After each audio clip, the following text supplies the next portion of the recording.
He's got a lot of national attention. Is it almost distracting in a sense, or do y'all do a pretty good job of channeling all these bigger cameras that are around practice all day long?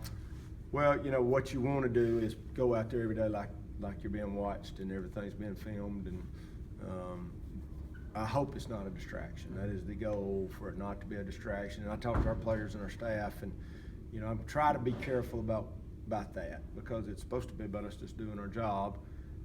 If we look on it as a positive, I'm glad, for our program and our fans and to get attention, and then let's earn it. Yeah. Do they do a pretty good job, do you think, of not really?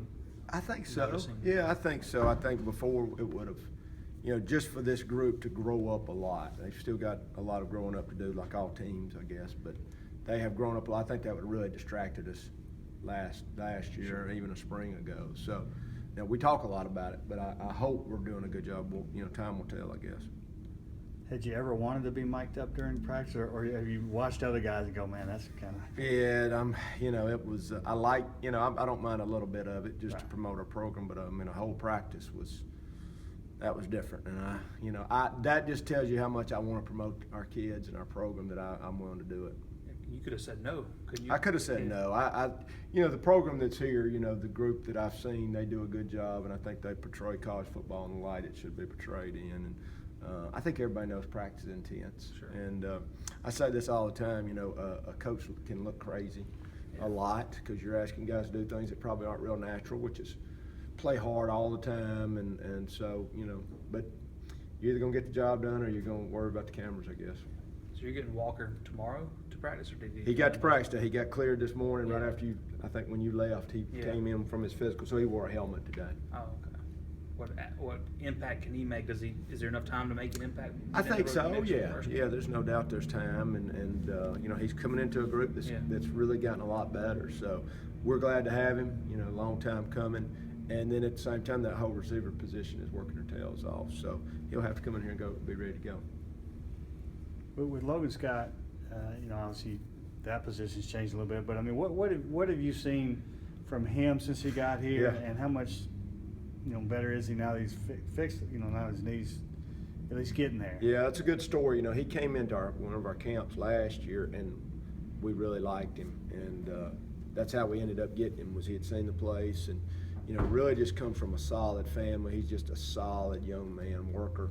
Had a really good spring. Had the best spring of all our tight ends. Obviously came out there as the starter. We cleaned his knee up, and so that's, he's working his way back into full speed, but he's just solid. He's just comes to work every day, smart, doesn't say two words, and we had him on tons of special teams. We got him off a little bit now, but I'll be glad to get him back full speed. He's doing well. So he came to camp. Did you know much about him before he came to camp, or? No, he just showed up. Him and a couple of his teammates showed up for our one of our Thursday night camps last year, and those junior college guys can come, and we're like, wow, this guy's solid and good. And so we just kept up with him, kept recruiting him. Had to fight a couple other teams and won. So we're glad to have him. So he was earning the first team job with a bum knee, He pretty was. much. Yeah, he was. It was. It kind of, I think, really flared up on him right at the end of spring. He Yeah. fought through it in the spring game, and then we cleaned it up, and he had a really good summer rehabbing and getting back well. And we're just, we're easing him back in. He's cleared, but we're easing him back in, just letting that knee get stronger and healthier, which is giving us a chance to work some of these other guys we need to work and see them. So the first game, you think he'll be good to go? Yeah, I do. Yeah. Yep. Is he one of those that's more of a receiver than pass blocker, or kind of even both? He's the in-between guy that you want. He's he's not a speedster, but he's got good speed, really good hands, good blocker. He's that in-between guy. We got some that are a little more on the receiver side, and others a little more on the blocking side, but he's kind of that in-between guy. Seems like McCoy is making a pretty big impact out there. What have you seen out of him so far? He's doing very well. Obviously, I tell you, he just makes plays. The ball is in the air, he goes up and gets it, and I knew, everything I'd heard on him, just people that played against him, Coach Brown, what a phenomenal athlete he is, and he really is. Great hands, super competitor. He's learning what it's like to practice at this tempo, basically every second of the practice, but we're glad to have him. I guess he's kind of shown that not as hard as it seems to get in the mix for first team playing time. It means practice for a week and a day or so. I mean, Yeah, we had a need at that position, and we still got good guys. That goes back to our fighting it out every Yeah. second. But, you know, I've said from being at Jack State, tons of guys that can play at this level.